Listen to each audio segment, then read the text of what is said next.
Tierney, le grand pot pour éliminer Furlong. Qu'est-ce qu'il lui a fait là? Qu'est-ce qu'il lui fait, Kieran Tierney? Oh, Kieran Tierney, c'est quoi? C'est quoi ça? Il vient souhaiter une très bonne année aux supporters d'Arsenal. Kieran Tierney, quel rush! Magnifique! Magnifique!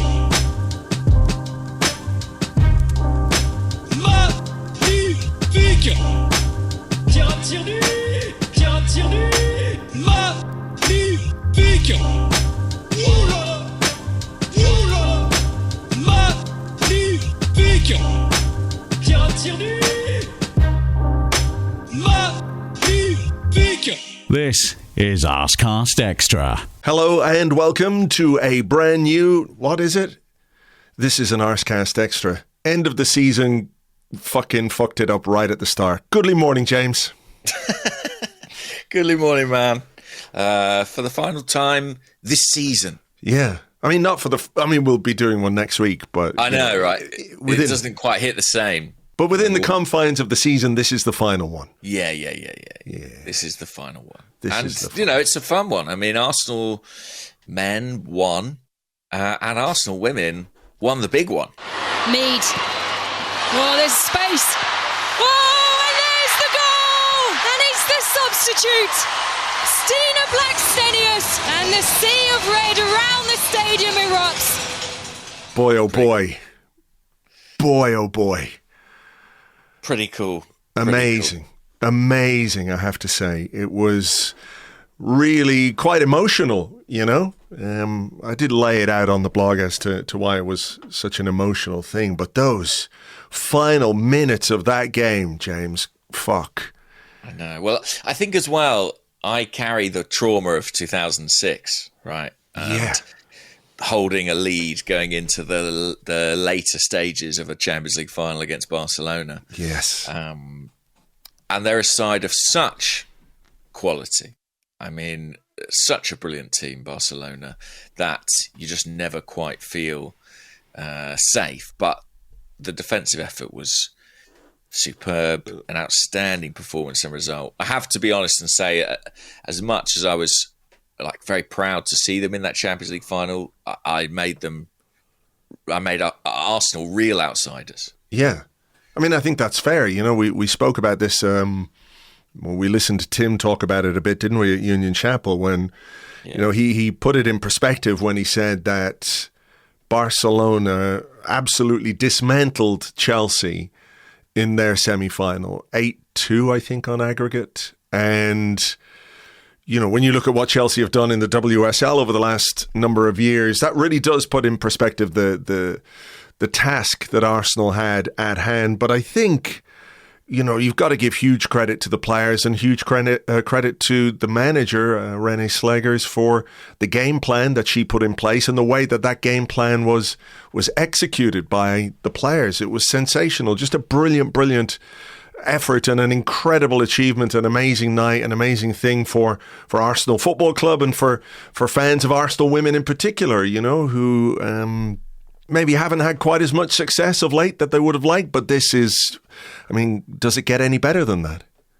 I don't think it does, really. I you know, just an extraordinary feat. And I hope they get a big turnout down at the Emirates Stadium this morning to see them lift that trophy and celebrate in front of the home fans. I mean, there were enough fans out there in Lisbon having a great time of it, but I think there'll be even more in North London this morning, giving them the recognition they definitely deserve. Should have been a fucking parade, if you ask me. Yeah, I mean, I think so. Listen, I think there would have been an appetite for it, especially on a bank holiday. Yeah. But yeah, just an amazing feat, really. And particularly from the manager, you know, I just think what Renée Slegers has done is unbelievable. If you look at, you know, the team she inherited, the state of the club at that time, you know, the season seemed to be sort of over before it begun in some respects.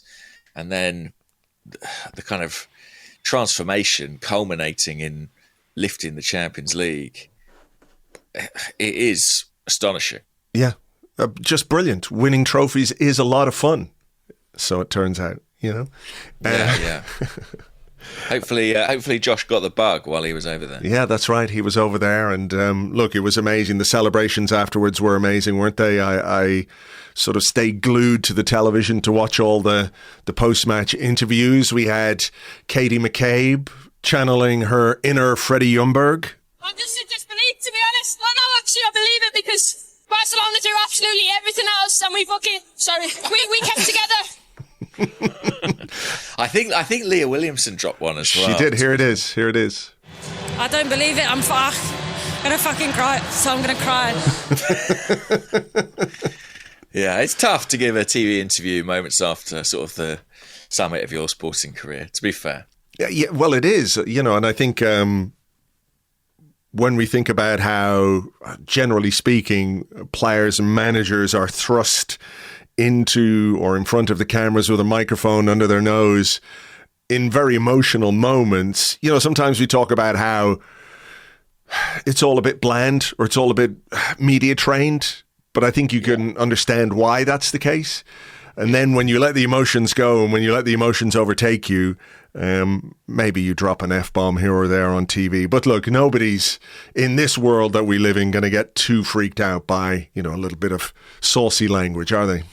Not at all. If there was ever a time and a place, I think, much like Freddie Ljungberg way back when, I think this was it. So, just amazing, really, and very, very happy for everyone who was out there. Really happy for Tim as well. Yeah. Like, he's put in so much work covering that team and building the support base, the awareness, the profile of women's football in general.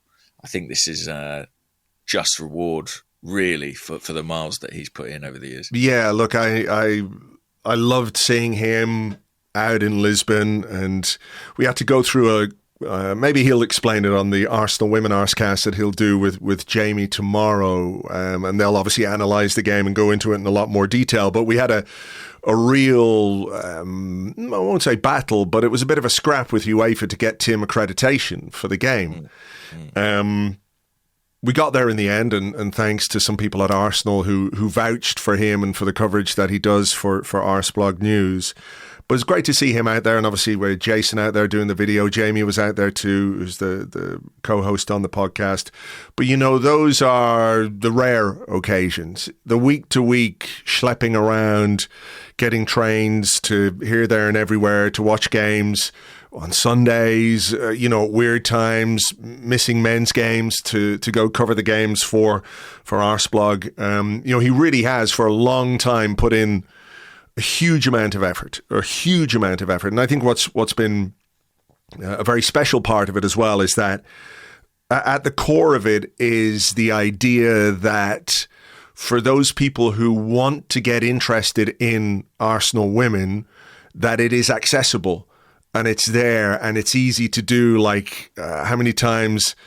3 or 4 times he's done these sort of like introduction to Arsenal women, where they play, who the players are, what the WSL is all about. And as it's grown over the years, people have been able to sort of come into the Arsenal women orbit, if you like, by virtue of what Tim has done for so many years. So it's brilliant. I'm with you. I'm very chuffed for him because that is a lot of work, and it is a lot of sort of work behind the scenes that people don't see.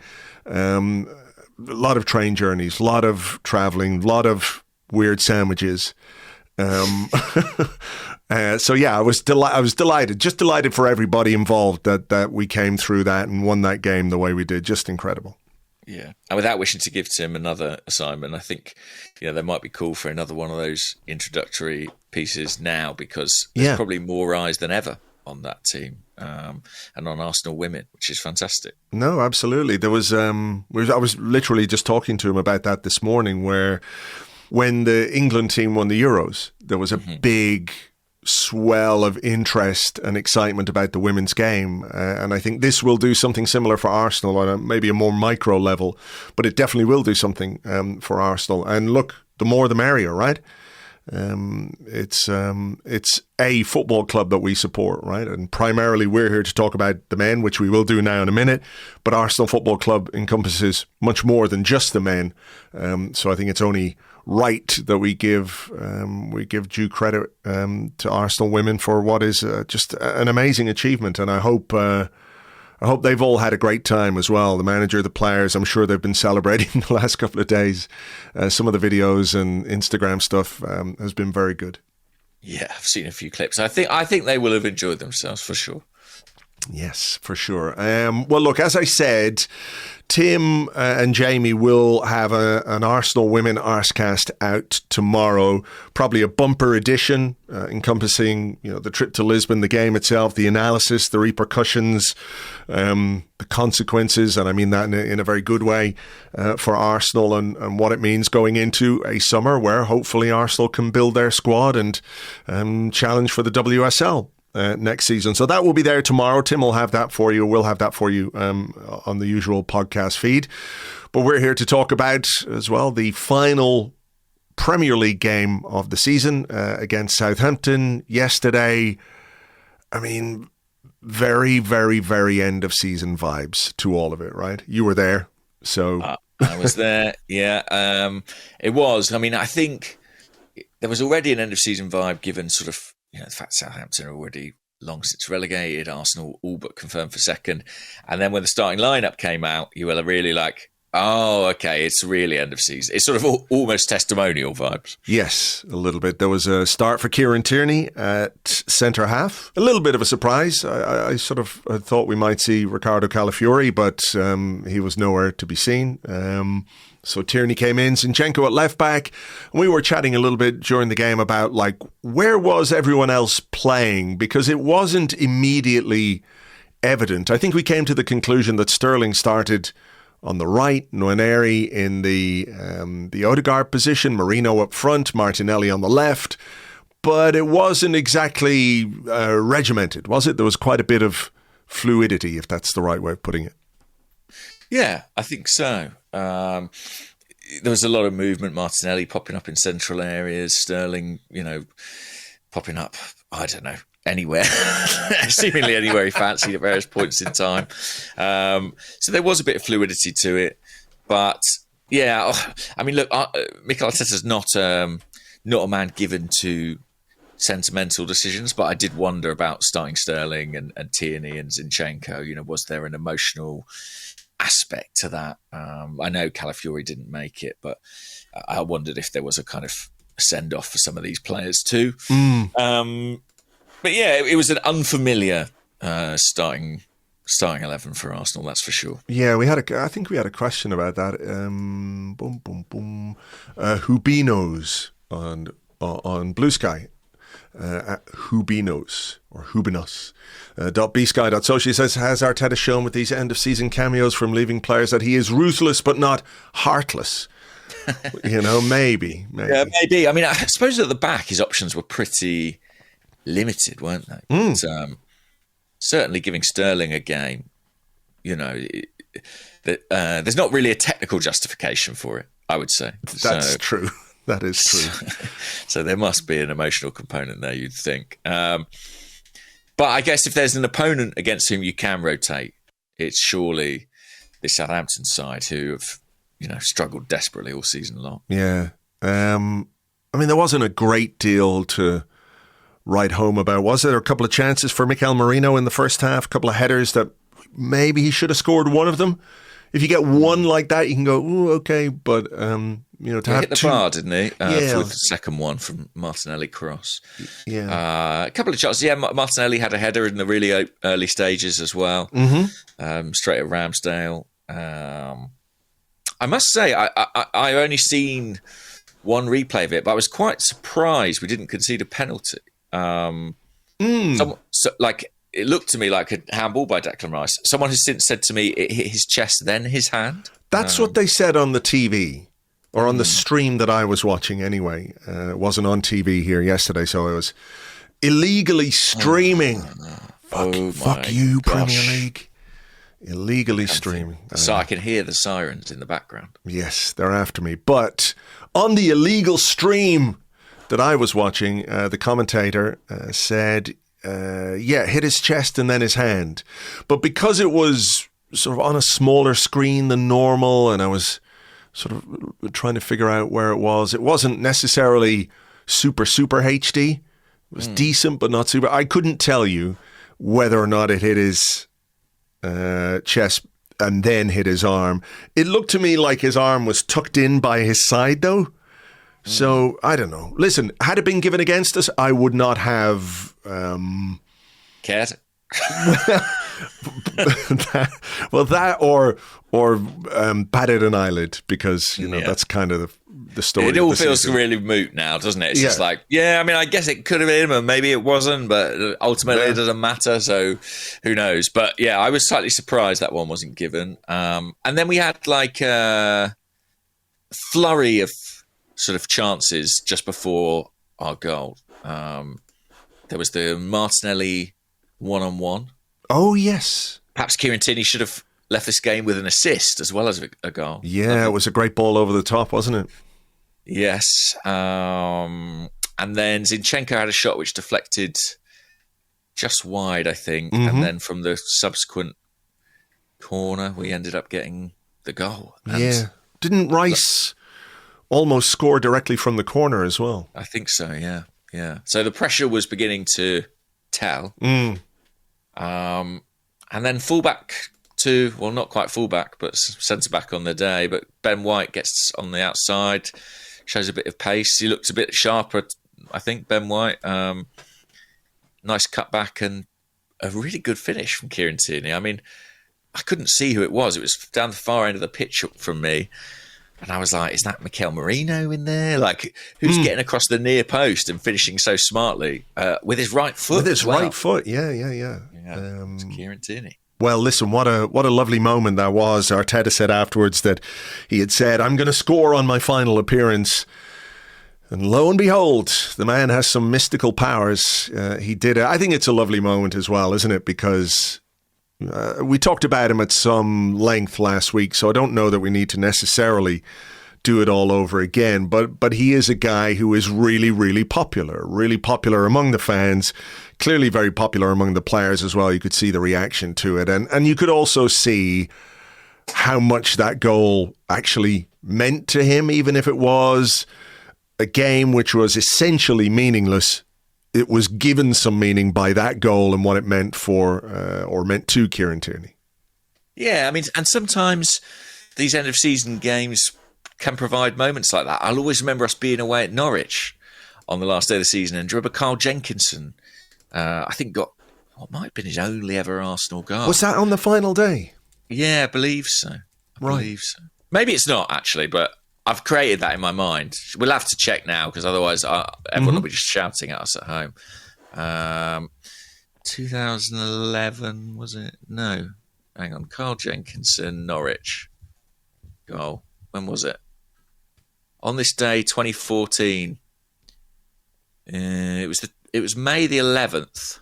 So close to the end of the season anyway. Close to the end of the season, yeah. Let's see. Let's see how close. We've come this far, Andrew. Yeah.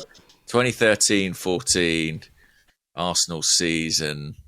It was the last game. It was the last game. I was right. Before the FA Cup final against Hull the following week. The last league game. But yeah, that fixture was sort of memorable. I mean, apart from a great goal by Aaron Ramsey, I seem to recall. That was a brilliant goal, yeah. But for that Carl Jenkinson moment, and Kieran Tierney had his moment here. I mean, he looked so delighted and slightly surprised, even though he'd promised everybody he would do it. And the players properly hoisted him aloft. And he ran back into his own half. He had a nice moment with him and the away fans. He sort of raised a fist to them and they gave him a massive reception.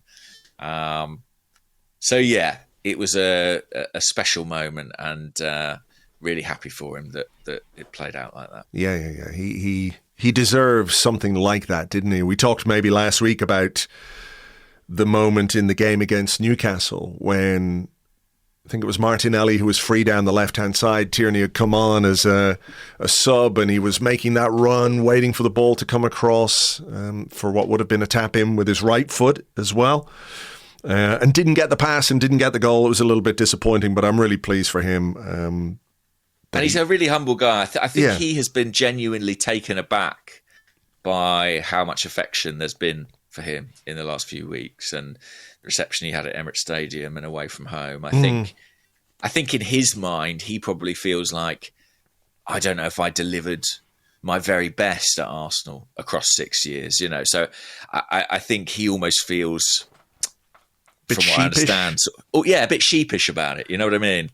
But that's kind of the guy he is, and I think he is a very humble guy. And I think the love for Kieran Tierney, a lot of it is about his ability as a footballer, but I think a lot of it, as we discussed last week, is about his personality too. So it was great to see. Yeah, there are reasons why he maybe couldn't deliver his best for Arsenal over 6 years, and I think people understand those.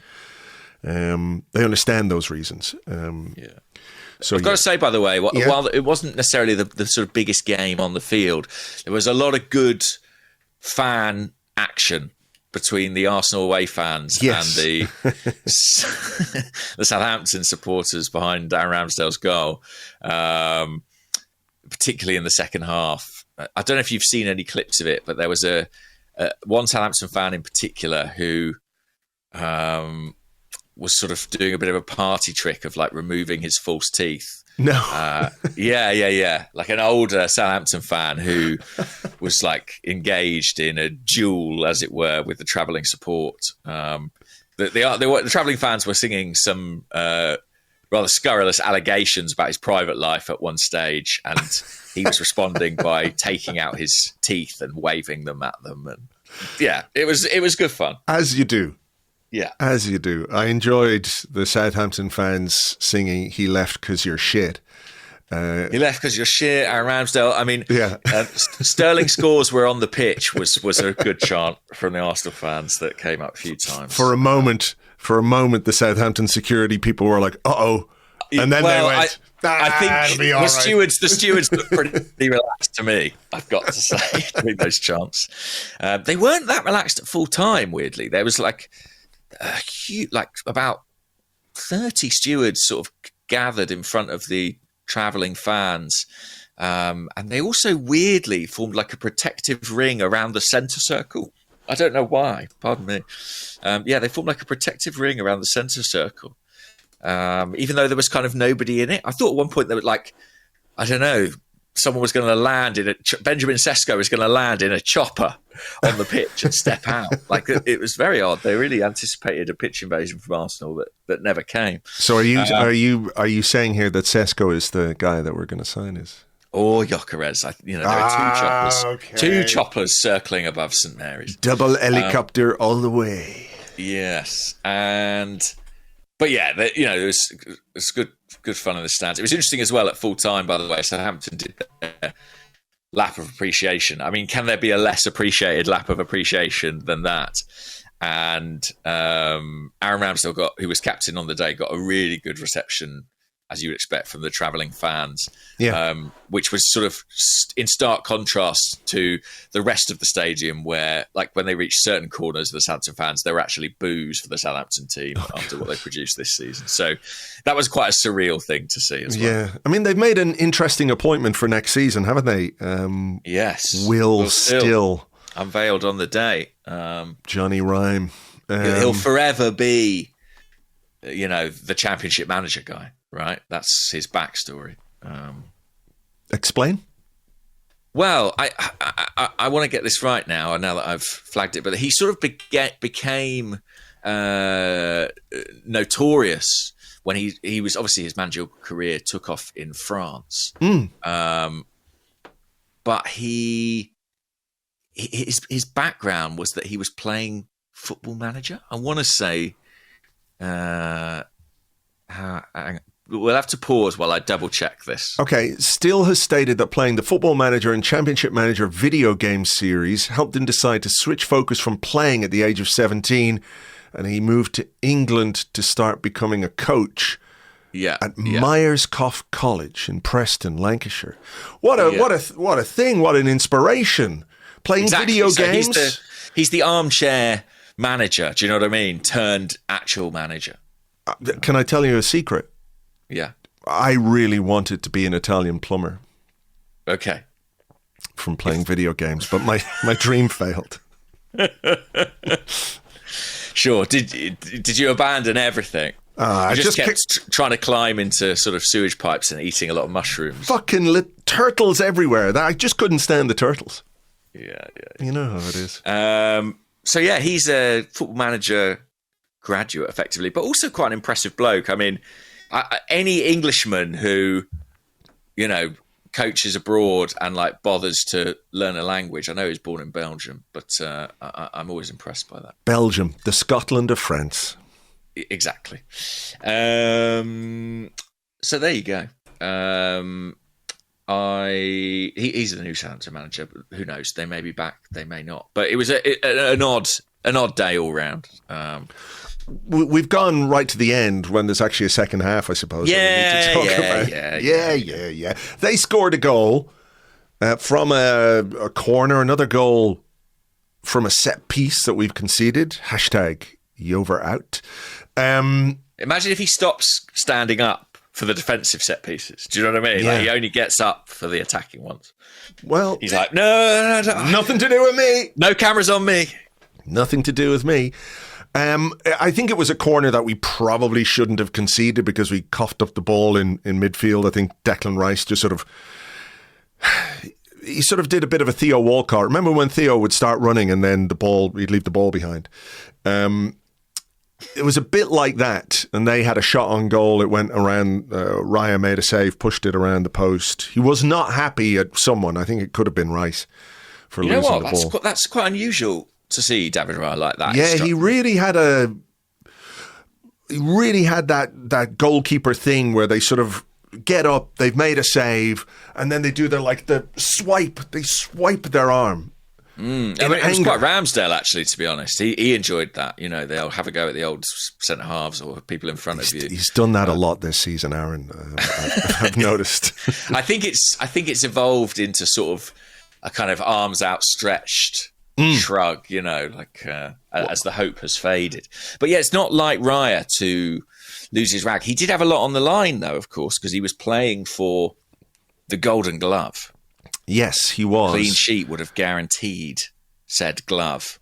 Interestingly, just before we conceded the goal, Matt Sells in the Nottingham Forest goal conceded to Chelsea. And I know this because it was Andrew Allen who sent me a message during the game going, there you go, there's a Golden Glove confirmed for David Raya. And 2 minutes later, we conceded a goal.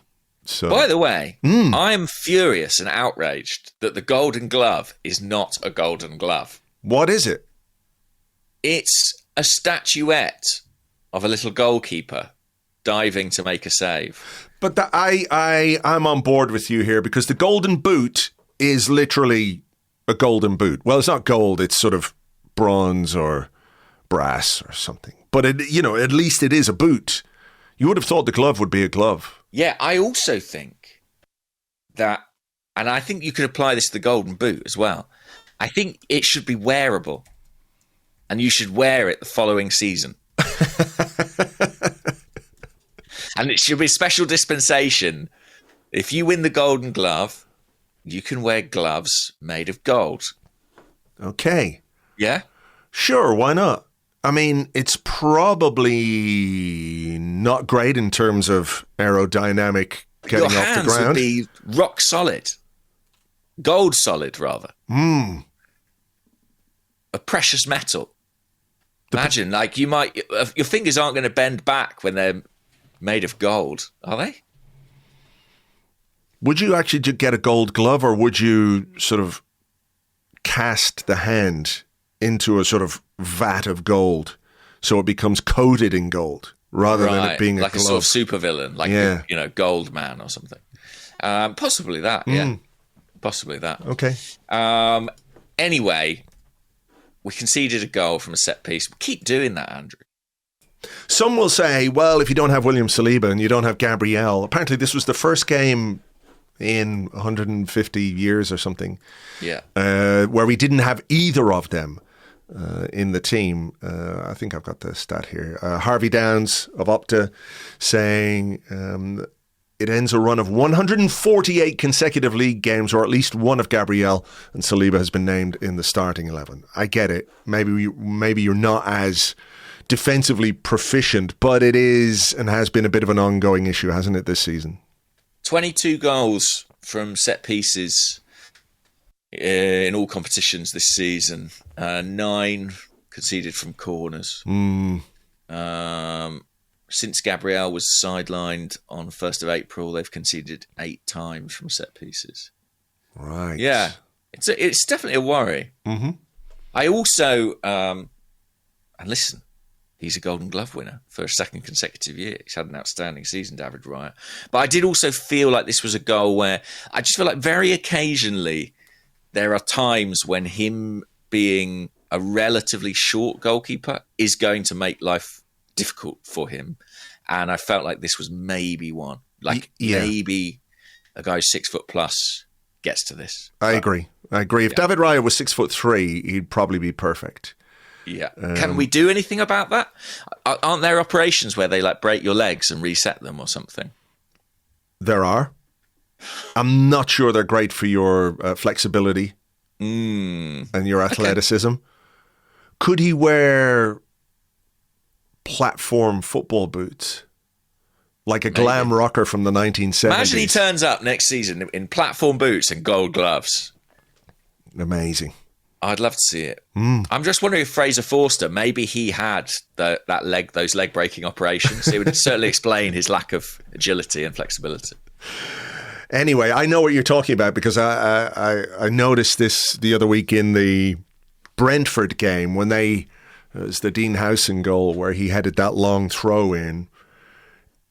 It was one of those where I think if you've got a goalkeeper who's 6'4", you get a fingertip on that. Whereas a goalkeeper who's, what is he, 6 foot? Is David Raya 6 foot? Yeah, there or thereabouts, yeah. I think we saw it with Donnarumma, didn't we? He's a giant, and it's quite hard to kick the ball past him. But I think David Raya does so much good stuff, and like I really think there's a case for him to be Arsenal's Player of the Year. I don't mean to take anything away from him at all, but he's a brilliant preventative goalkeeper. You know, the amount of crosses he comes and collects, often beating taller players in the air to do so, I think limits the amount of opportunities to shoot that opponents get. But yeah, I do think every now and again that height is going to cost him, and maybe this was one moment. Yeah, but didn't cost Arsenal on the day because we went on to win. So Mikel Arteta made a load of changes. He brought on Saka, he brought on Trossard, he brought on Lewis Skelly, he brought on Havertz. Eventually, he brought on Martin Odegaard. Good subs, to be honest. Yeah, I mean that's a decent bench, isn't it? Decent bench. Yeah. And to be fair, that was one of my big takeouts from the women's game on Saturday. Is like, look at the impact Stina Blackstenius made. Look at the impact Beth Mead made off the bench. You know, it's attacking depth can be so important. Yes. And so it proved. Martin Odegaard has clearly had a delivery of spinach in the last few weeks because he's found his power again. Yeah, it started against PSG, I think. There was that shot that Donnarumma did brilliantly to keep out. Yeah. And there's been another since then, and I can't remember what it was. Cracked one off from range that was denied again. But this time, he found the bottom corner. Bottom corner. That is the Martin Odegaard we sort of expect to see. And those are the kind of chances we look for him to take. And the kind of chances that he has taken season after season, just hasn't really done it this season with the kind of frequency that we would all like. But I guess good to see him back, or to find that in his game again ahead of a summer where I hope he can have a good rest and store up that power, recharge those batteries, and save a few of those for next season as well. And I think I messaged you, even though it didn't really matter in the grand scheme of things, I was just glad to get a win on the final day and make sure we finish ahead of Manchester City. It would have been like, there would have been something a bit like, oh, Christ. You know, if we dropped points and City had got really close to us, I know it's only 3 points or whatever it is, but still, after the season they've had, to finish either level or just above them, I don't know, wouldn't have been good for my head, even if it doesn't really matter. I know it doesn't matter. It's just... No, it mattered to me. Well, then it matters. Thanks, man. Yeah, it mattered to me. I mean, I know you'll probably be doing an episode of the 30, breaking down the rest of the Premier League final day action. But were there any sort of headline observations? Were you keeping an eye on the battle for Champions League qualification? Or? Yeah, I mean, they kept saying it on the stream that I was watching. They would give score updates and stuff. Right. And then there was the Emi Martinez incident where he was sent off. I mean, what was he doing? It's Rasmus Højlund. He's not going to score. Just let him walk past you. Just let him go past you, let him go towards the goal and watch him miss. That's what he should do. But instead, body check Villar down to 10 men, and then Everton were ahead. I can't even remember the final score though. Everton beat Newcastle. So right. Newcastle, there was a moment where, I mean, probably shouldn't say this as an athletic writer, but my go-to, like, what's the score in the games is the BBC football website. I always like, bang, that's in my bookmark, straight there, bang. And I went, and the headline story was Newcastle currently outside of Champions League qualification places, set to miss out. And there was a big picture of Alexander Isak. And I was like, here we go. It's on. It's on. It's happening. And then I think about 2 minutes later, Manchester United scored against Aston Villa, and that put Newcastle back in. I mean, yeah, like Villa have taken it well. I mean, and they've got some justification, I think, for their anger about that Morgan Rogers disallowed goal. Yes. Which would have put them 1-0 up against one of the worst Manchester United sides in history. You would have fancied them to go on and win from there, even with about 4 men, frankly. And yet... so Newcastle scraped through despite a defeat on the final day. Chelsea went through, beating Nottingham Forest away. Yeah, interesting. I mean, yeah, the Isak thing, was a brief moment. I think Villa not getting through is interesting. I mean, they are a club who walk a very fine line in terms of sort of PSR and financial fair play. We've seen them having to sell people in the past. Douglas Luiz was sold. I do have a question about that for part 2, so maybe we'll wait. Maybe we'll come to that. I think it's an interesting situation there, because I think they, in terms of their squad building, they've kind of gambled on having that Champions League revenue. What do you make of the Villa complaints to the Premier League about the experience level of the referee? Do you think they have a case, or is it just post-game sour grapes, and ultimately Unai Emery has kind of done an Unai Emery thing when it comes to the Champions League, and maybe the bigger issue was that their goalkeeper was an idiot? I mean, certainly you have to look at Villa's performance prior to the sending off and say they weren't playing well. I mean, I couldn't believe it. I had them nailed on to win that game, and I was sort of checking the stats, and United were dominating them at times. I think they had like 63% possession at one point in the first half. Yeah, and like out shooting them. They missed a couple of really good chances, United. I was like, bloody hell. They didn't really turn up, Villa. They've gone full Emery. You never go full Emery. They went full Unai. So that said, I have not really heard of that referee. He's a guy who's kind of bounced between Championship and Premier League this season. I think he was only promoted to the top level a couple of years ago. But as I sort of, I think the great thing about the final day is you have all the games on the weekend, simultaneous kickoff. And of course, the that stretches PGMOL in terms of who's available. Yeah. It's not like a Super Sunday, as that fixture would normally be, where you've only got 2 or 3 games to cater for. So... Yeah, Anthony Taylor did the Forest-Chelsea game. Right. And you had, I don't know, I mean, they're all much of a much, aren't they, really? I'm just trying to see... Who do you want? That's what I would ask Villa. Oh, sorry, who did you want? Yeah. I do think they've been hard done by on that goal, Oh, on the goal itself, it absolutely should have stood. But didn't the ref blow his whistle and therefore... or something weird like that. Yeah. I don't know. I think the Emi Martinez thing as well, like, it's quite funny, isn't it? I mean, he did the tearful farewell at Villa Park, only to, in potentially his final game, cost them the Champions League qualification by rugby tackling Rasmus Højlund 40 yards from his own goal in Neto territory, I think we can say. And also I don't know if he's got a move lined up. It'd be very funny if the season starts and he's still there. Yeah, I don't either. I don't know. So we'll see where he's. I mean, he must surely have something lined up. If he's done the tearful farewell, he must know he's going somewhere. I know that Saudi are looking to bring in, a couple of Premier League goalkeepers potentially this summer, so that might be on the cards for Emi. Look at this, though. I was looking at the referees, and your point about how they're stretched because all the games are on the one day. I'm looking at the Bournemouth-Leicester game, and I haven't heard really of any of these. Referee Lewis Smith.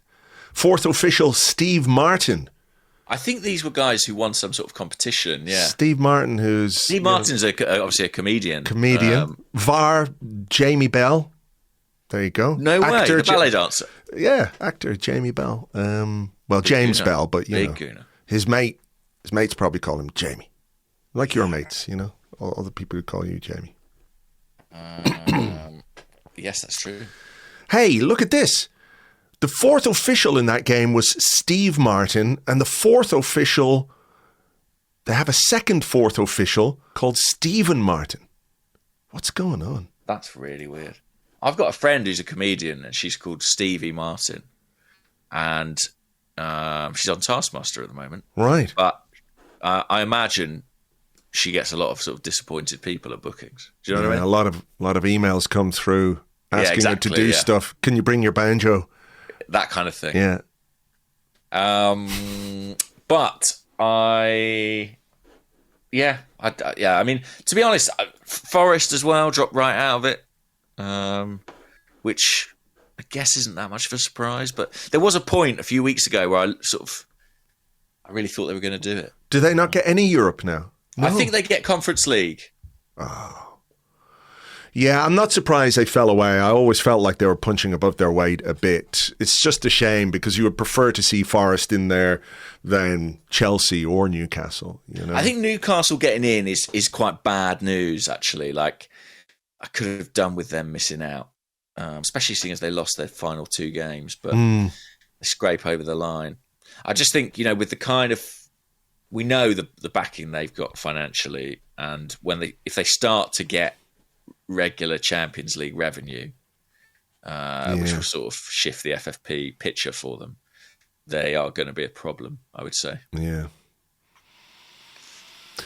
Well, yeah, one to keep an eye on, I guess. Mikel Arteta was in the stands for this game with Josh Kroenke. They kept cutting to the stand. Cut to them a lot, didn't they? Lot. You could see the whole Arsenal executive crew were there. Richard Garlick and Tim Lewis and the other guy. Andrea Berta had some little tinted glasses on. Andrea Berta was there, and the other football guy called James King. That's the guy people think is me sometimes. He's bald and he's got glasses. I get it. Who else?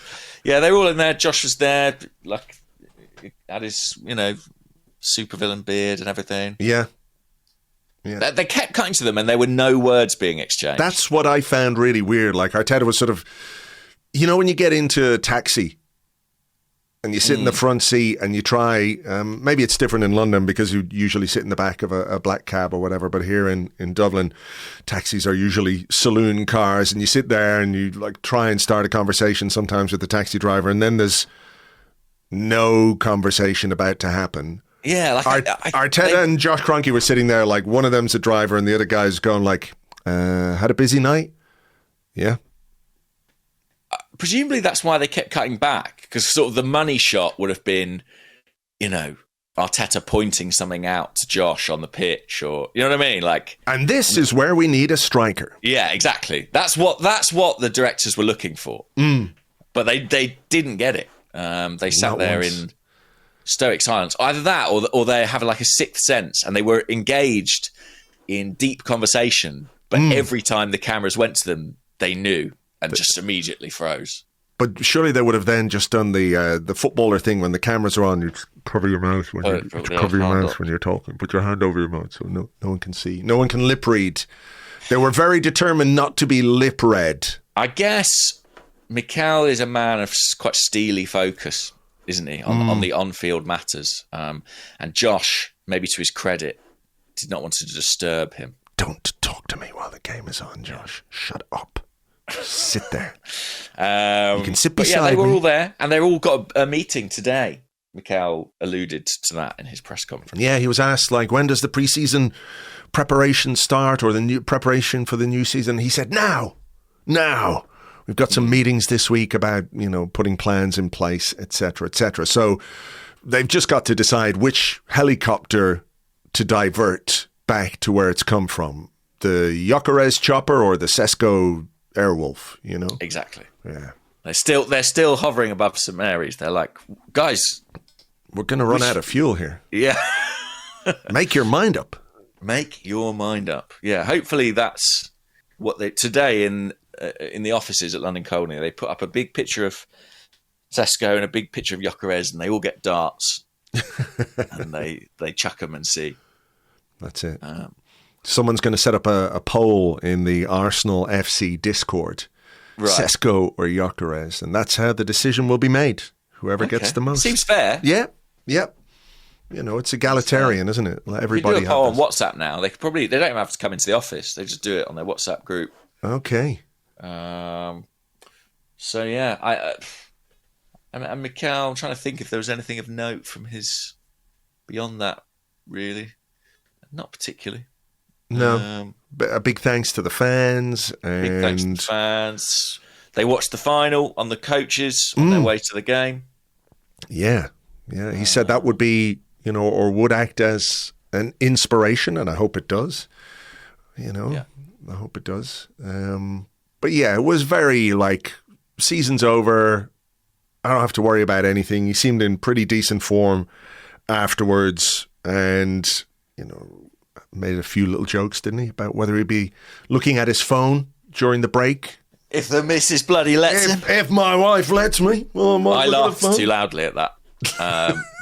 Because transfer windows are a terrible time for relationships if you work in football, I think. Like, it's bad. It's bad. Like, you know, I mean... You need to be on WhatsApp all the time. Kind of, yeah. Like David Ornstein sort of supersedes my wife as the most frequently contacted person in my phone book over the next few months. And I think to her considerable irritation as well. But what can you do? What can you do? The game is the game. The game is the game. This is what I keep saying to her. Come on, the game is the game. I put up a sign in the flat that just says the game is the game. And every time she questions anything, I just point at it. Point at it. Look. She loves that. Yeah, I can understand. Understand. It's that open, clear communication that makes for a healthy relationship. That is the basis for everything we have, for sure.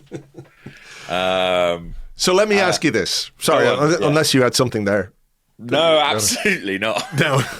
I'm already regretting what I've said. Sure, I get it. We can't edit it out, though. Sorry. She doesn't listen, it's fine. I know, that's good. Let me ask you this then. Before we go into part two and some questions, we've got a whole summer to talk about everything, that transpired or didn't transpire, or how things turned out the way they turned out, know. We're not like these players who have like a few weeks off. No. You know what I mean? We don't get, we're going on a little bit of a holiday in a couple of weeks, but that's it.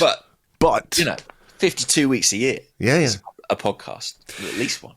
So were you at the final whistle sort of like, oh, it's done. That's it. Season's over. I can breathe again and just sort of wipe the slate clean and go again. Did you have any kind of post-season, post-final whistle, visceral reaction, or were you too wrapped my knees, up? Andrew, I just collapsed. Did you do the crying guy? Oh, the season's over. Oh. The crying guy.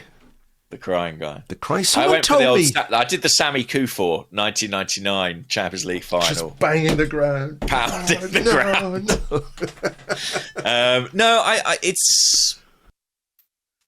It's always a weird sort of cocktail of feelings, There are aspects of this season I'm really glad to see the back of,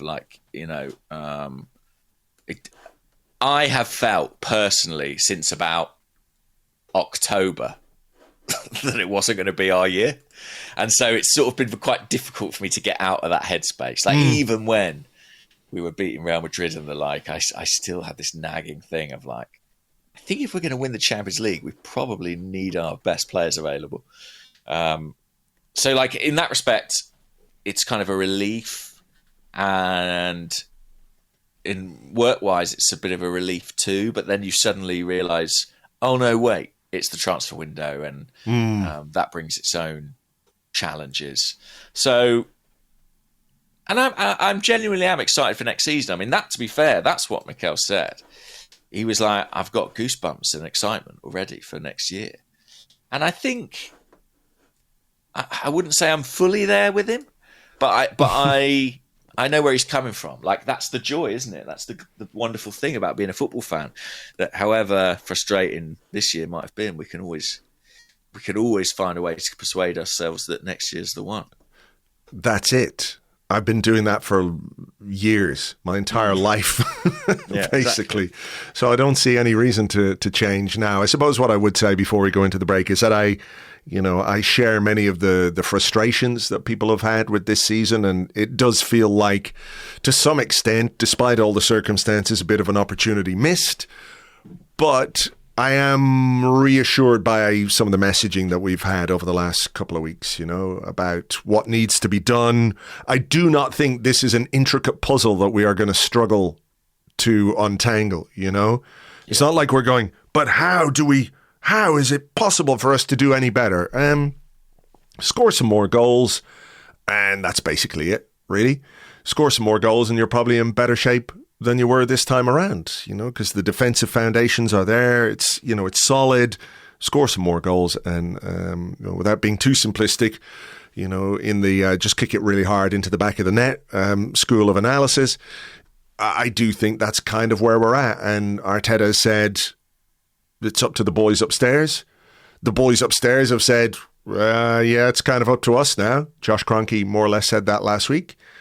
And now it's just get it done, and we can go again next season and feel happier and better. Fingers crossed. I agree. All right, well, look, let's leave it there for part 2. We will come back with your questions and more in part 2. Did I already say that this was part 2? You said let's leave it there for part 2. For part 2, but that's see, it's the end of the season. It's all going wrong. This was part 1. Just in case anyone didn't know. We'll be back with part 2 right after this.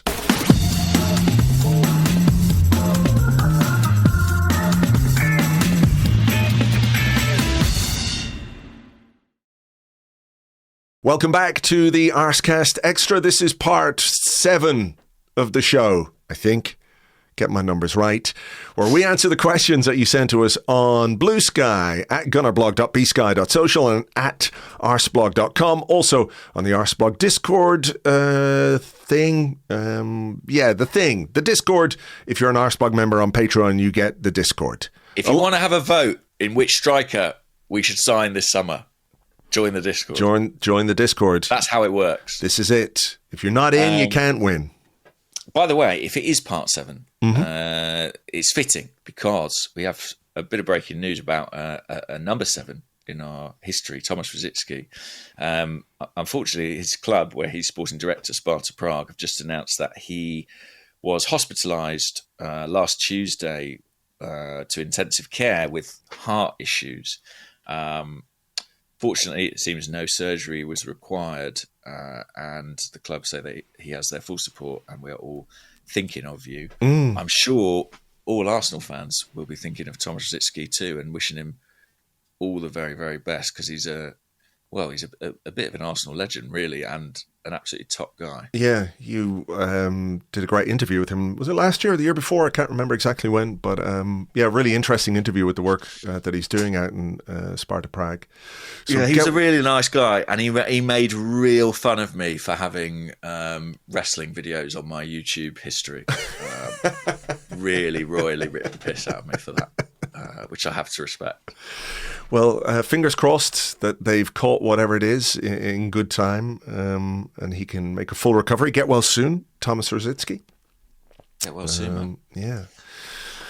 All right. Well, listen, I said I had a question for you, Villa-related question. Oh, yeah. Villa adjacent. So why don't we kick off with that one? It comes from John Boy 152 on the Discord. He says, does Villa not qualifying for the Champions League mean Watkins or Rodgers could be more easily persuaded to join Arsenal?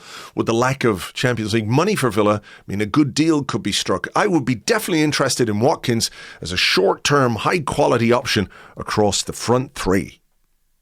Yeah, I had another Ollie Watkins question, actually. Okay. It was from Kevin's Campbell Soup. And it came in at midnight last night. I don't know if Kevin's Campbell Soup is in another country or if they are lying awake worrying about this stuff. Either way, the question is thus. Goodly morning, gents, and thank God that's over for a few months. Why are so many people underwhelmed by the idea of signing Ollie Watkins? I get that his age means he'd only be a short-term solution, but he is more proven in the Premier League than Sesko or Gyokeres. He's not going to break the single-season scoring record, but the 15 to 20 goals he'll likely get might actually be all Arsenal need if they strengthen in other positions as well. I think the reason people don't want Watkins is because he's too familiar, whereas the other options have the allure of the unknown. Watkins is like a midweek date night of Nando's followed by the cinema, whereas Sesko or Gyokeres are a Berlin glory hole at 2 a.m. on a Saturday night. Take it from me, that can go either way. Right. Well, there speaks the voice of experience about Berlin. Now I know why he's messaging us at 12:30. He's on his way out at that time. Standing there, phone in one hand. He's just waiting at the glory hole, and he's like, while I'm here, I'll pop on the Discord. Just tap, tap, tap, tap, tap, tap. Any misspellings or typos towards the end that might have... Yeah, weirdly, actually. Yeah, it's sort of, his thumb work goes awry. I think there is something to that. Not necessarily the glory hole element, but the familiarity element. Yeah. I do think there is something to that. It is. Generally, in football, fans do get more excited about the possibility of the unknown. I think that's definitely a thing. But one person who doesn't get that excited about that is Mikel Arteta. Yes. He loves a Premier League signing. He really does. Listen, I think Ollie Watkins could come in and score at least 20 goals for Arsenal next season. No question. That sounds quite good, though, Andrew. It is good. It is good. Would I still be slightly underwhelmed by his signing? Yeah, probably. I guess it's the age thing as well. He's 29. He'll be 30 in December. So he's not exactly over the hill. We've seen Mo Salah have the best season of his career at 33. And I'm not saying Ollie Watkins is capable of doing what Mo Salah is doing, but maybe the age thing isn't always an indicator that a player is on the decline, you know? I think the question is right that people are generally quite underwhelmed by the idea of Watkins. I would say I'm one of the people who's maybe more in favour of it than most. I just think being Premier League proven has a real value and being like absolutely ready to hit the ground running, as it were. I think of the signings we've made within the Premier League. People like David Raya, people like Trossard, people like Ben White, people like Declan Rice. There is a kind of immediacy about that. It's a much easier transition. And I also have this nagging feeling that whoever we sign at centre forward, Kai Havertz is going to play an awful lot of games in that position. I really strongly feel that. And I think the idea of like Havertz and Watkins as a pair, like there's a bit of variety and a bit of difference, and also like not necessarily like there's not really a sort of a hierarchy issue there. Do you know what I mean? Like I think they provide a nice complement to each other potentially. It does feel very, with all due respect to both of those guys who will score goals in the Premier League, it does feel a bit sort of mid-level, right? I hear you. Neither of those guys... They don't set your pulse racing. No. I had a conversation with somebody a few weeks ago who works in football at a high level and on the sort of technical recruitment side. And they were saying to me, not at Arsenal, and they were saying to me... Nicely qualified. Yeah. They think that Benjamin Sesko will be the best number 9 in the world. And, Ollie Watkins isn't going to be that. That's a bold claim from that person, whoever it is.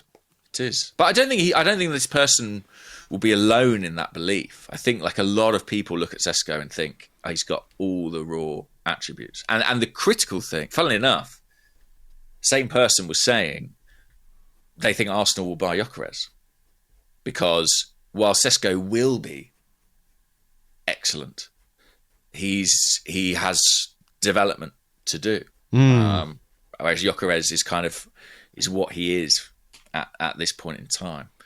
I mean, it's such an interesting one. I can see that with Gyokeres because of the age and because of the experience and everything else. But Arsenal were sort of sniffing around Sesko last summer, right? And it didn't quite happen. It has a long time. So it's been there.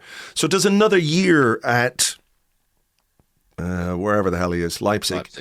Does another year at Leipzig, coupled with the ability that you have to use Kai Havertz as a centre forward, does that make that deal, if he is going to be as good as that guy says, perhaps the smarter one, even if you might be able to make the argument that instant impact is probably more likely from Gyokeres? Yeah, probably. We're not talking about Aston Villa anymore, but we'll come back to that. But I do think that like the smart club thing to do is sign Sesko. But it's not that we're not smart, but we might be in more of a hurry. I don't know. It all depends what you think our time frame is. But then who gets Sesko then? Where does he go? Chelsea. Yeah, you see, you don't want that necessarily. I'm not saying you should buy players to stop other clubs getting them, but maybe it does have a big impact in your. I think thinking. If Arsenal don't sign Sesko, I think he will. I think Chelsea will be there. I think they definitely like him, and they definitely want a number 9. But there's always an opportunity cost, isn't there? It's a difficult one. I do think that Arsenal will have reservations about Watkins at that price. I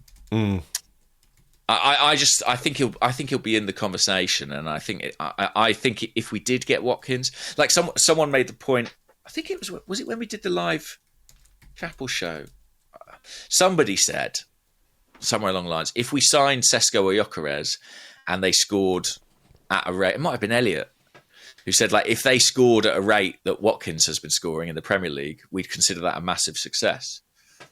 And I was like, yeah, I think that's probably fair. But as an investment. Yeah, I think Watkins would be not a hard sell, but I think part of, what you're looking for from the summer is to really energize people and their belief in the team and the potential of the team. And I think, if you see Liverpool, for example, going out and signing Wirtz, and then you buy Ollie Watkins, Yeah. And that's I understand the sort of just the sort of symbolism of yeah. it, for sure. I just think Watkins would be pretty good. But I agree. I think he would be pretty good. I just think I would know how I feel about it, which is it could be pretty good. But we love signings like... I'm trying to think. Like Calafiori's a really exciting signing. But then, doesn't mean that he has a massive impact. Do you know what I mean? It's how we feel about a signing does not always correlate with... Sure. With on-field results. Now, by the way, Ollie Watkins isn't the most interesting player, I think, who could be on the market from Aston Villa this summer. Are we going back to... Rodgers. Yeah, well, I was going to ask you, if you had a choice right now, if I said to you, you can have one of them. Let's not worry about the cost. Let's not worry about the transfer fee. Right now, James, you can have one of this Ollie Watkins, 29-year-old striker, or Morgan Rogers, 22-year-old dynamic rampaging midfielder. Make your choice. People are going to think I'm mad, Andrew, but I'm going to say Ollie Watkins. And I just to explain, I love Morgan Rogers. I think he's brilliant, and he was a nightmare for us, wasn't he, in that game at Villa Park? I just don't. When I look at Mikel's system, I don't know where he plays in it. That's my problem. Maybe the system is the problem. As number 8? Maybe the system is the problem. Well, I wouldn't argue with that, potentially. But I just think wide left, maybe. He's done a bit of that. But I don't... I love the player, but I don't necessarily see the fit. Whereas I think we desperately need a number 9. Yeah, I'm guessing you're going to say you would rather have Rodgers. I would rather have Rodgers, and I'd pull the trigger on one of the other strikers. And then Rodgers is a great. I mean, if he's on the market this summer, that's a great signing for somebody. Yeah, for sure. Yeah, he's so good. He's so. I wonder what sort of price you'd have to think you'd be in the sort of 70 to 80 million range. I think. Yeah. How much did they pay for him? Probably. No. Let's see. I want to say it's about 15 million, but I'm not sure. Holy cow. 8 million rising to 15 million. Yeah, there you go. That's a very good signing. That's a very smart piece of business by Aston Villa. So interestingly, he was considered a winger really in those days. The headline here is Aston Villa complete signing of winger Morgan Rogers. So could he be a wide player in Mikel's system? I don't know. I like him as a kind of number 10. That's the thing. You know what I mean? A guy breaking forward in central areas, running at people. But he's a good player. He is a good player. Anyone else at Villa that you sort of think? Do they have a goalkeeper? I don't think so. He said a tearful farewell. The right and the left this season, a fair bit. Rogers, mainly through the middle, but he's played off the right and off the left. Right. I don't know. I think they're the two, aren't they, that people will be looking at most closely. Let me have a look at this season here, Rogers. Yeah, he's played everywhere. Jesus. Yeah, he's played up top. He's played deeper. Good player. Just that sort of bit of chaos. We've often talked about that element of individualism or just slightly outside the rigid confines of the system. Totally. That guy. He could be that guy. But I'd be surprised, to be honest, if that was something. It wouldn't be a cheap deal, I would say. No. Be expensive. Okay. Let's have a look. What else have we got here? This is a sort of looking backwards question. We've done a bit of looking forward, but looking backwards. It's probably the last week we're going to do these sorts of ones in. Tom says, "Goodly morning, guys. Thank fuck that's over. If you were playing this actual season in Football Manager, seeing as we mentioned it earlier, and were only allowed one save point, where would you go back to in the hope it would play out differently? So much of this season feels like it was defined by one or two marginal events or kicking the ball's disappointments that impacted the rest of the season. E.g. before the red cards, before Man United in the FA Cup, right before kickoff versus Paris Saint-Germain. What is the moment that you would go back and think, we change things there? So this is where I force quit after things go wrong and come back and just load my last save. Yeah. I'm really tempted to go back as far as the Declan Rice red card. Right. That's when this all precipitated. That's when it began. That's when it began, where we took a sideways turn and went off track a little bit. But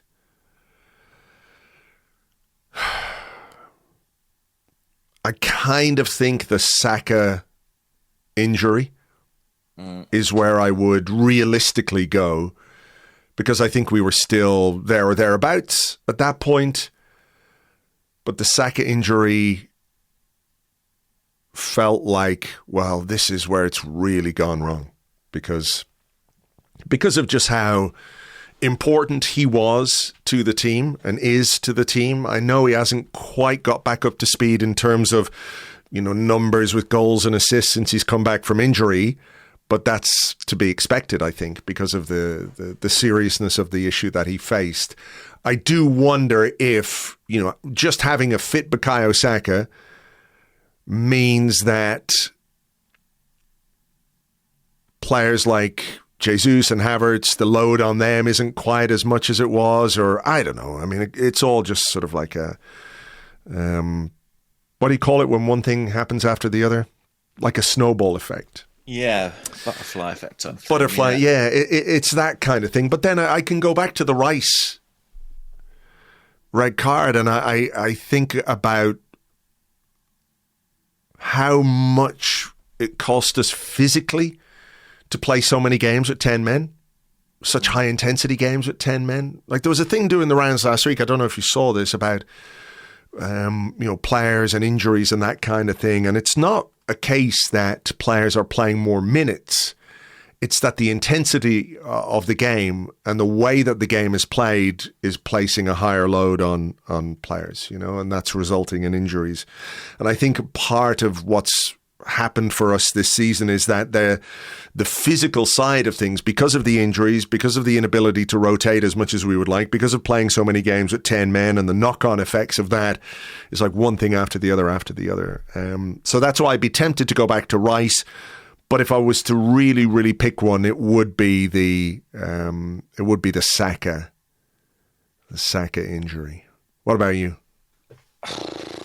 I mean, the sort of week that I can't get over is the closure of the January window and then the Kai Havertz injury off the back of it. Yeah. Like, if I was playing Football Manager and that happened, I'd go, that's not fair. Do you know what I mean?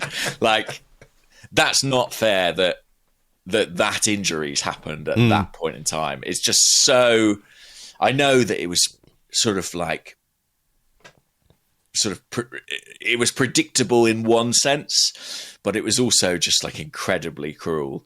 So yeah, I think that's the point at which I would have sort of pulled the plug on the computer and started again. Gone back, signed Ollie Watkins, and kept Kai Havertz fit. Won the Premier League and the Champions League, I guess.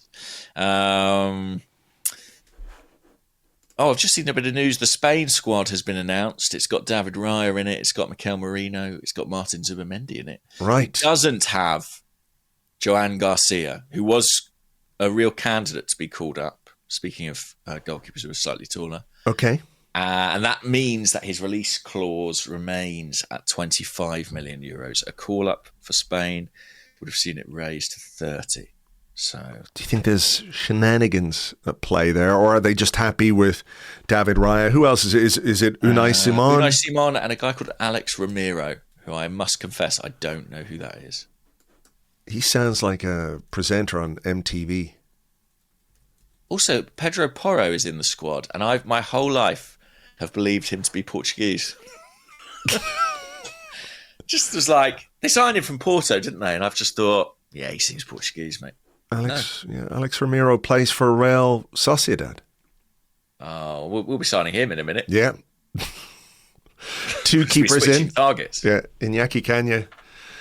Spend 25 million on Joan Garcia and then bring in Alex Ramiro. Then we must target Alex Ramiro for next summer. Mm-hmm. I need to go and get my charger for my laptop. I've been flying plugless. Oh my God. I've entered the final 10% of my battery life. Okay, so now rather than doorbell music, we need charger retrieval music. Yeah. It's a little less Can you find easy. something? I think I can find something. You go get your charger. All right, hit it.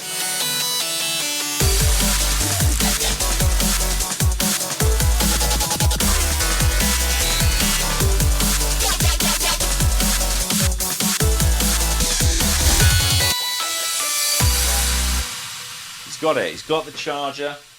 You're back. Going to plug it into the wall. That's what you do. Plug it into the wall. Then plug the other bit into the laptop. Wow. Just in the nick of time. Wow. 8%. 8%. Those last...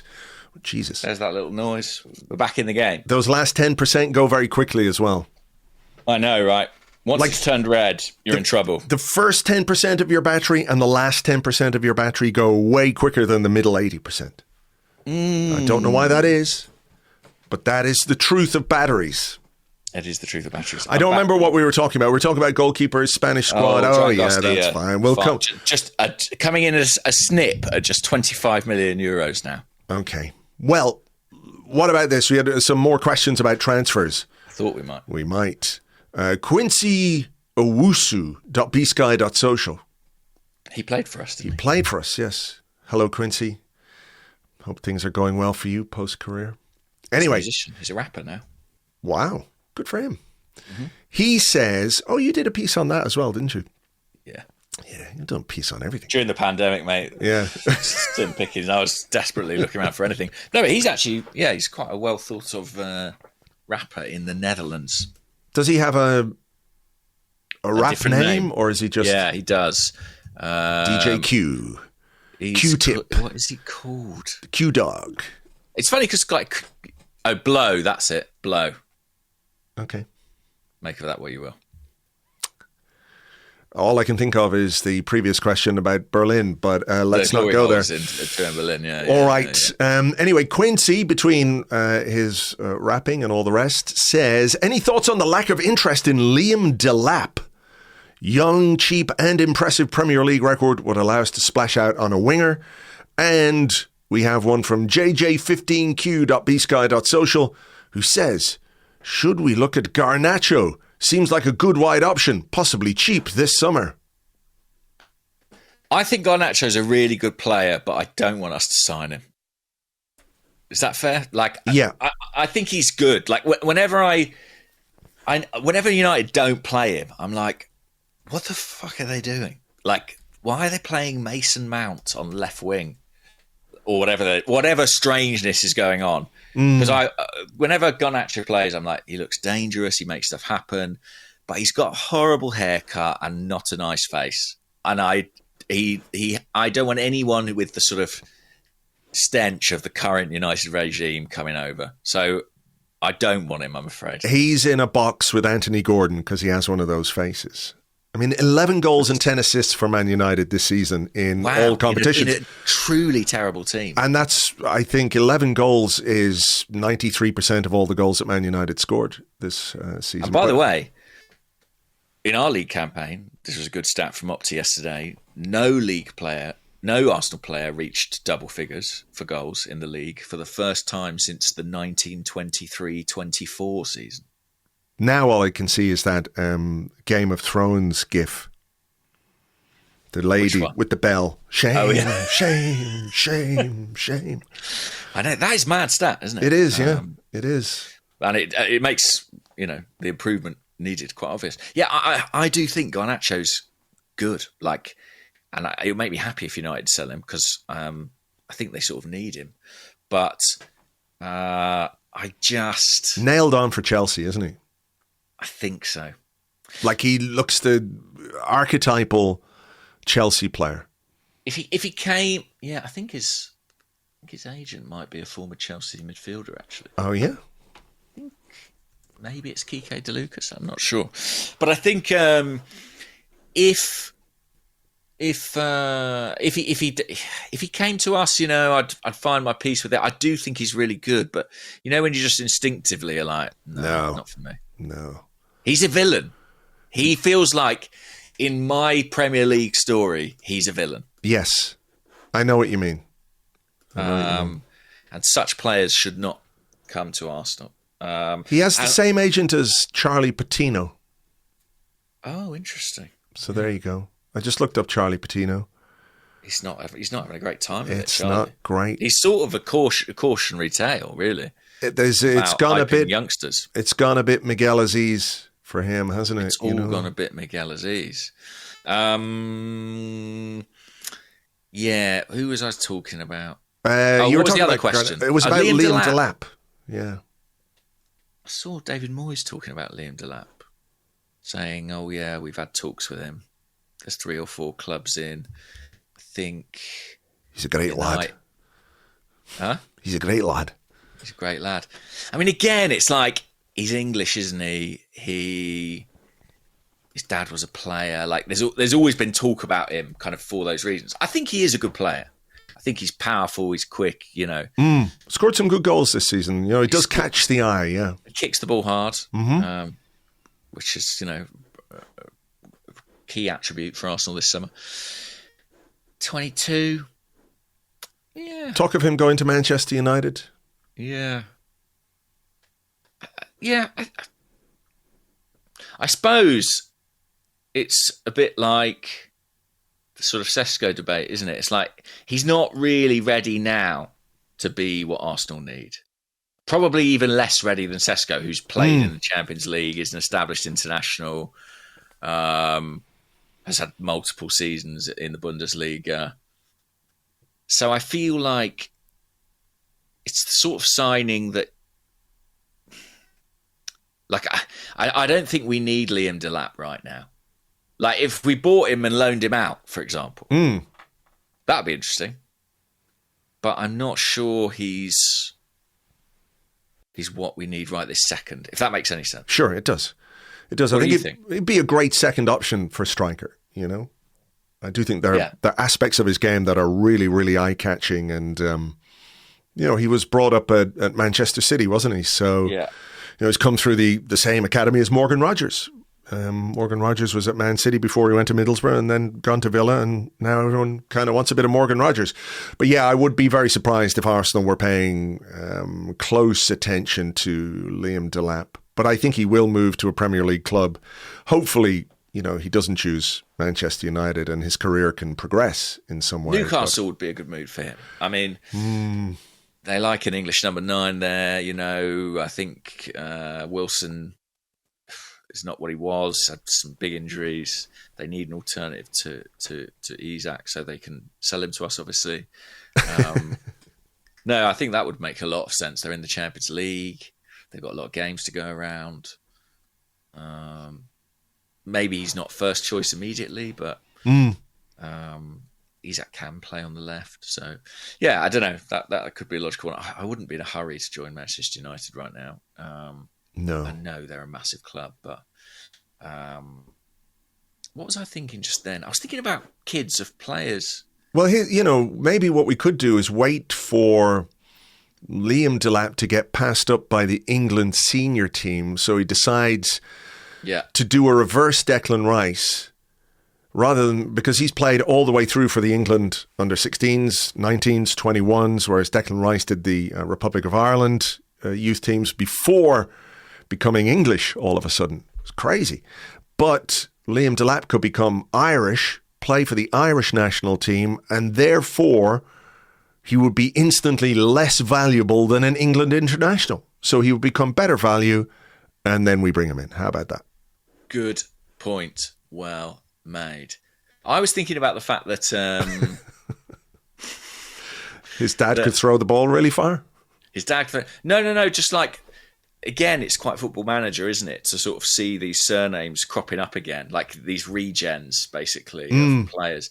And I was thinking about... I watched a bit of Max Dowman with the England under-17s, and it was sort of surreal to see Reagan Heskey coming on for England.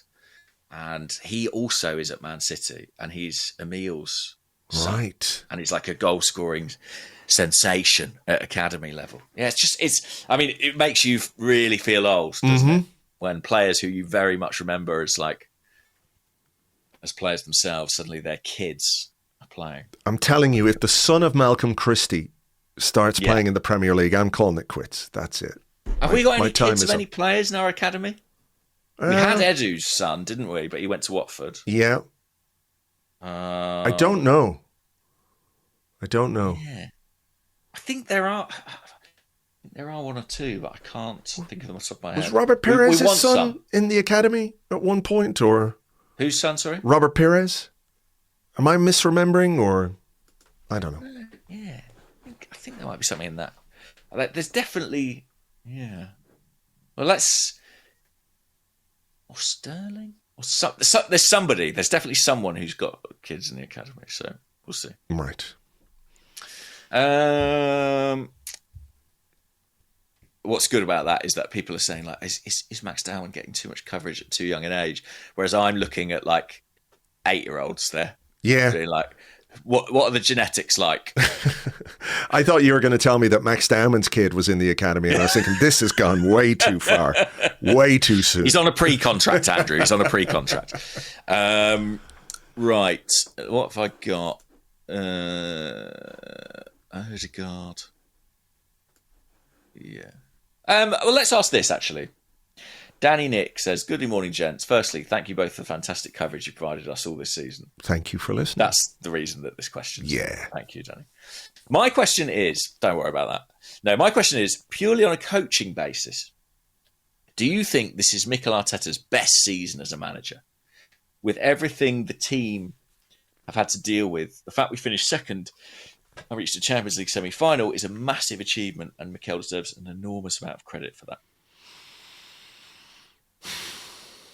From a purely coaching perspective, coaching versus managing, coach versus manager kind of vibe. I see that argument doing the rounds all the time, you know, that with the adversity to finish where we finished. And to be fair, it is a drum that Mikel himself has been banging pretty hard, isn't it?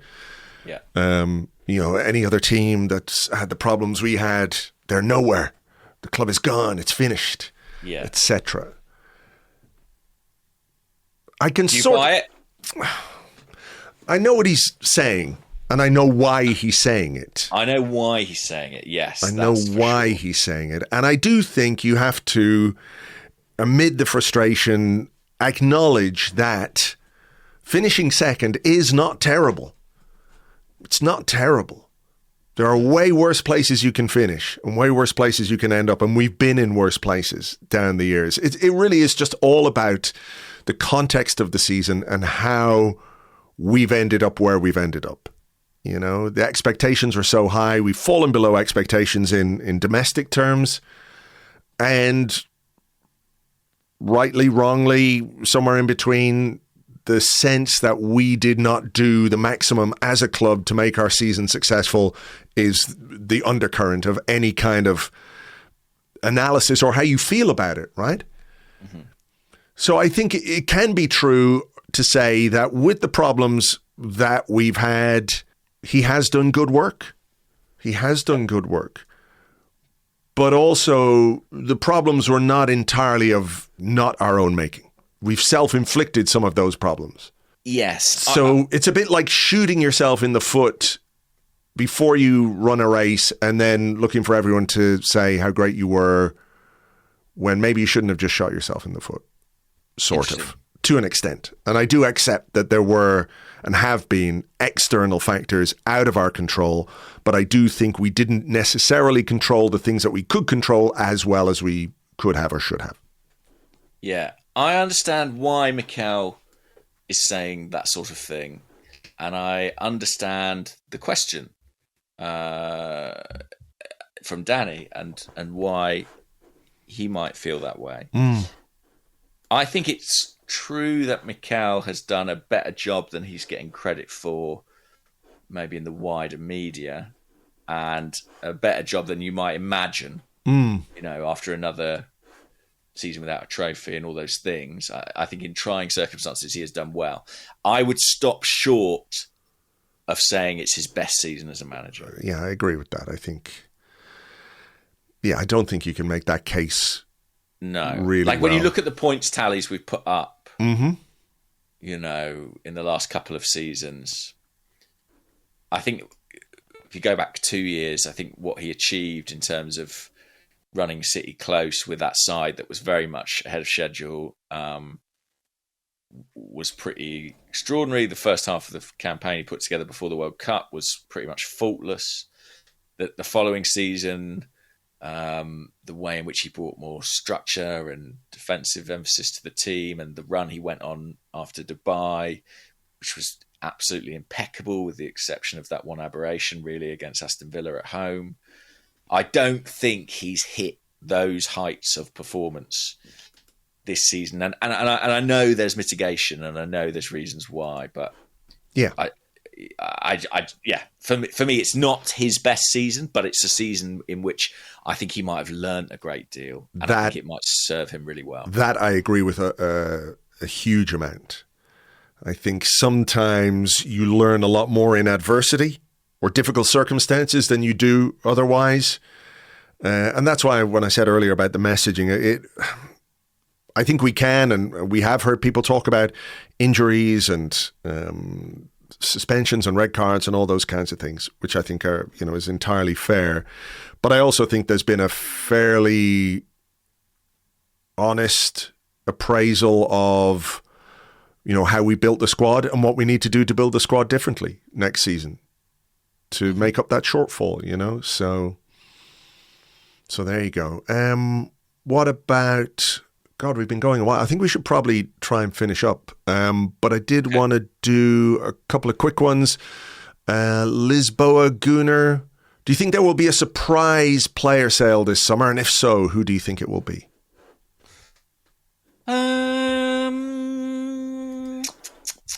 Let's have a look at the squad. I don't think there will be a surprise. Yeah. I mean, it all depends what you count as a surprise, doesn't it? I don't think there'll be a big surprise, no. I think that... no, I don't. The one I was going to say, because it's sort of an interesting debate that we've been having in the press room, is like, if someone offered you your money back for Calafiori, would you take it? We had this question a couple of weeks ago, and I was like, well, I'm not sure. But now I may be a bit more sure. Yeah. And I think my answer might be yes, even though, again, I really like him as a player. But I don't think that'll be Mikel's answer. I think he loves the player, and I think he'll want it to work, having been a real advocate for the signing. So big summer for him, isn't it? He's got to go and get himself fit, get himself as close to 100% as possible, have a proper preseason, and really be available for the team next season. Yeah. He needs a good run of availability for sure. But no, I don't think there will be a big surprise departure. And then Hayland Hurula said, "Good morning, big thanks for helping get us through another season. The end of Raheem Sterling's tenure at Arsenal prompts me to ask if you would compile a worst starting 11 of the Arteta era thus far." And that might be something that we can do during one of the summer podcasts. I just wanted to throw it out there into the ether. Because, the two loan signings this summer or last summer, Neto and Sterling, fair to say they didn't really work Neto's out. not giving up that Runnelson's not giving up that number one shirt without a fight, I tell you. Yeah, there's a decision. There's a decision That's a straight headache. away. We've got 2 number ones in this squad, you know. We're going to have to rotate the keepers. That is something I think that we can do at some point during the summer. Just, when news is quiet. Yeah, I'll have a think about it. When all the signings have been done and we're bored of the nothing happening, we might dig that one out. Beyond that, I don't think I've got any questions that we especially have to do, and we can probably hold off some of those questions for the summer as well, can't we? So... For sure. All right. Well, look, let's leave it there. James, to you, by the way, thank you for helping me through another season. It's always good to talk it out in good times and in bad. And likewise. To you guys for listening all the way through this season. We know it's been testing and hard, and it's been a difficult one at times, but we're through it, and the light of the summer and a trip to Berlin for all of us awaits. For now, take it easy, folks. Again, thanks so much for being with us, and we will catch you on the next one. Bye-bye.